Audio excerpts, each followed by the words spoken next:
Hello, everyone, and thank you for tuning in. My name is Melissa Schiele. I'm a PhD researcher in engineering at Loughborough University and the Zoological Society of London. Today, I'll present a bit of background around our new project in the Maldives and present our preliminary findings from our last expedition, which was in April-May of 2022, just a couple months ago. So let me introduce myself quickly. For the last 10 years, I've been working as a project manager and researcher around the world. I began working on fixed-wing drones when I did my second master's at Imperial College in Conservation Science, after having lived and worked in Bar Atoll for 2 years prior. During my master's, I worked for the Zoological Society of London to trial the first version of the fixed-wing water landing drone in the Chagos archipelago, which is just south of the Maldives. I then worked for the ZSL as a drone pilot and project manager in Belize before taking the project into my PhD in engineering. My PhD research primarily looks at the viability of these systems in illegal fishing surveillance, wildlife monitoring, and plastics detection in the open ocean and island locations. And my main study sites are currently Chagos, also known as the British Indian Ocean Territories, and the Maldives. So what are we trying to address in the Maldives? Well, annually, 4.8 to 12.7 million tons of plastic is released into the seas. The Republic of the Maldives, of over 1,000 kilometers of coastline and its geographical position in the middle of the Indian Ocean, receives significant plastic debris, which has traveled many miles from its source. However, there are no standardized beach monitoring methods and consequently no centralized database of plastic aggregations, deposition rates, or classifications to help inform targeted strategies. There is also no complete habitat map of the Maldives, nor easy and quick ways to update one if there were. So we posit that simple, robust methods and workflows using a variety of drones could offer considerably to data collection in a country as spread out as the Maldives. In 2021, I founded the Maldives' first conservation technology project, currently specializing in drones and ROVs, so underwater submersibles, for plastics detection at the Ritz-Carlton in Malé Atoll. As the first step towards a nationwide drone program, we want to see A, how much imagery and data is required to say something meaningful about the plastics around a resort island, so essentially to calculate effort, and B, to build a robust drone methodology in the form of guidelines. The guidelines will help drone operators build a viable plan for image gathering, which takes into consideration context-dependent variables, allowing for tailored operations for any site. Once the method is trialed in other resorts, we will adapt it for local islands. We are also developing a new technology acceptance model for drones in conservation, which is an information systems theory, to model the likelihood of drone use uptake for the projected user cases. Our project currently has 9 main stakeholders, and we are exploring how we can expand the work in the region. And we are actively seeking committed NGOs and local partners who would like to work with us. We would like to start a flying labs in the country. So if you know of anybody who might be interested and is dedicated to drones and environmental monitoring, do let us know. As a commercially trained multi-rotor and fixed-wing pilot, I see it as essential to fold in aviation and regulatory bodies, as I can see beyond the visual line of sight flights as key to rapidly and cheaply gathering loads of data. And as we build our group, we plan to officialize it, and we will be looking for larger pots of funding to obviously take the project to a bigger scale. So this is the water landing fixed wing drone that we use. So it's different to most of the drones that you might be used to seeing. It has a wingspan of about 2 meters. And she flies at around 55 kilometers per hour, so she can rapidly cover a large area far more efficiently than the multi-rotors. Range of around 10 kilometers over the ocean, and she's piloted by one pilot and a co-pilot as well. We always recommend 2 people to fly this system.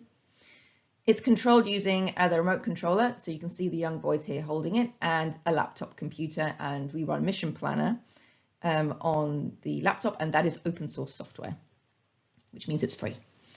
As an endurance of over an hour, we prefer to fly at the hour mark. We don't tend to go further, but if need be, she can go for like an hour and a half. The system is hand launched, weighs about 5.5 kilograms, and you land it on the water.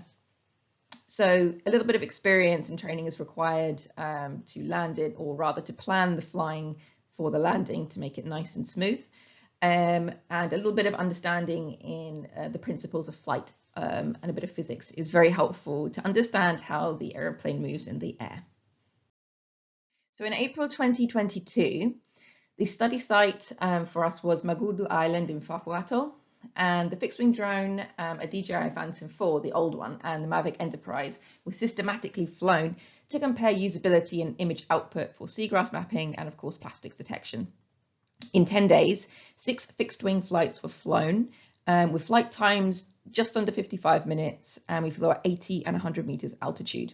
16 quadcopter flights were flown lasting between 15 and 25 minutes at altitudes of 100, 50, 25 and 10 meters. Pre-flight wind conditions were tested using the Phantom 4 at the desired flight altitude set to ATI mode. The fixed wing was equipped with a Sony RXO 15 megapixel camera and piloted using the Mission Planner software. An overlap of 80% and side lap of 50% produced the best orthomosaics to area ratio. Image geotags were assigned to the EXIF files in post-processing using the GNSS coordinates directly from the flight controller. We collected plastics detections from differing locations for comparison between fixed-wing and multi-road systems. Efforts were made to map as much of the seagrass in the lagoon as possible using both the fixed-wing and the multi-road systems, and their usability and efficiency is being compared. Here are a few photographs from the field I thought I would include as well, so you can see what it's like sort of during an expedition of this type. This room here I commandeered at the Mahi Centre. I affectionately refer to it as the hangar, and I put all of my drones and equipment in there.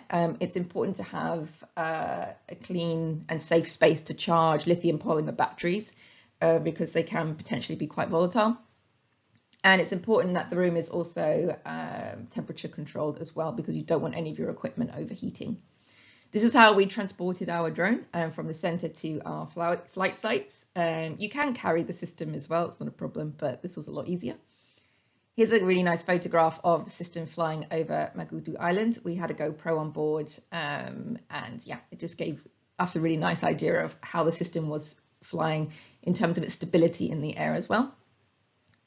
This is a screenshot of the Mission Planner software. It has a little bit of a learning curve, and the main screen when you're flying, you'll be able to see all of the different parameters, similar, you know, as if you were flying a real plane. But it's a really nice piece of software, and it is open source, it's free. And here are some of the photographs, and I did some analysis in QGIS, which is also a free mapping software. We're very keen on open source.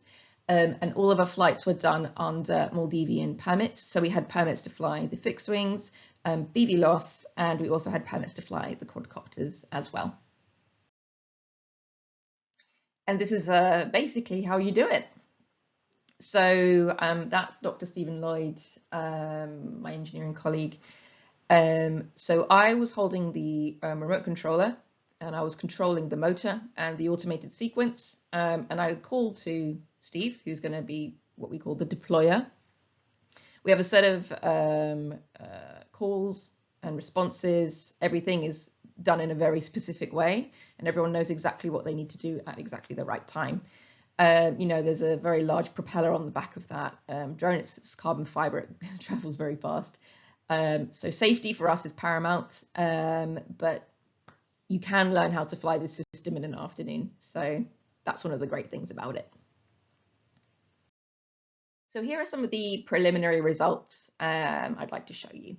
So at 100 meters and 80 meters, the fixed wing produced usable seagrass images for habitat mapping, but only plastics larger than 19 centimeters could clearly be delineated at 80 meters.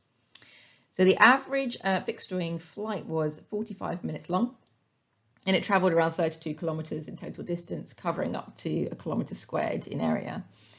Then the fixed wing has a 10-kilometer range, and if the objective of the flight is surveying beaches and reefs only, so not doing the kind of backwards and forwards grid design survey, you could increase obviously the area that you cover, and we would always recommend an 80% overlap, but you could avoid doing the side lap, for example.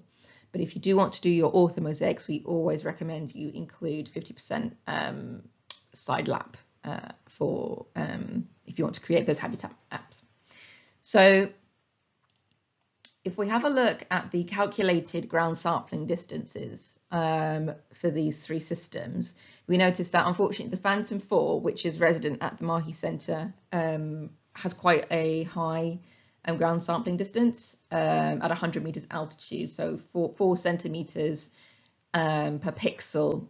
You're not going to detect much. And if we see here at 100 meters, this bottle, it's the same bottle, it's completely, you know, there's no chance for detecting it. Whereas at 80 and 100 with the Mavic and the fixed wing even, you're still able to delineate something, although it's still ambiguous. When you're flying fixed wings, it's a lot faster and it's covering a lot more area. So you do have to take into consideration safety. I have flown previously at sort of 50 and 60 meters. And if you do fly at 50, you get a ground sampling distance of 1.74 centimeters per pixel, which is fantastic. But I don't know if I'd recommend it potentially around islands. So 60 to 65 meters would be a reasonable altitude, and then you'll get comparable output from that system and also the quadcopter system as well. But that's not to say that you can't have a combination of drones in place to do your plastics and habitat sampling. There's never going to be one drone that's going to be the answer for everything. Here is an orthomosaic that we produced from one of the shorter flights that we did with the fixed wing, and it's just showing the seagrasses around just next to Magudu Island. And as you can see, in terms of habitat mapping, the system is absolutely fantastic. This flight took about half an hour, really straightforward. And you know, if it takes half an hour, once the system's landed, you can take the batteries out, put new batteries in, and send her off again to do yet more surveying. So you can do potentially, you know, 2-3 flights a day. We always suggest that if you're doing habitat or any detection kind of work in the water for sharks or whatever, you should be flying in the morning. So from first light until about 9:30 a.m. Malay time, and then don't fly during the middle of the day because there's too much sea glitter and reflection and you won't be able to see much through the images. And then again in the afternoon, so after 3-4 p.m. you can fly again. In terms of analysis, there are lots of different computer vision techniques that you can use, and you don't even need to do machine learning to start delineating and classifying and monitoring and quantifying what are in your images. And one of the ideas that I had in terms of quantification of plastics is if you had a multi or hyperspectral sensor on board the drone, if you flew over at quite a, 70 meters altitude, you might be able to, within those images, detect particular signatures pertaining to particular plastics. Although you might not be able to do classification of individual items, using those signatures, you may be able to use edge detection and actually delineate zones of plastics, especially on beaches where there's a lot of plastic happening. And that's something I'd like to experiment and try out if I can get my hands on a multi or hyperspectral sensor, of course. And just to zoom in a little bit more on the seagrasses, I just wanted to show you that it's possible to measure things inside the images as well.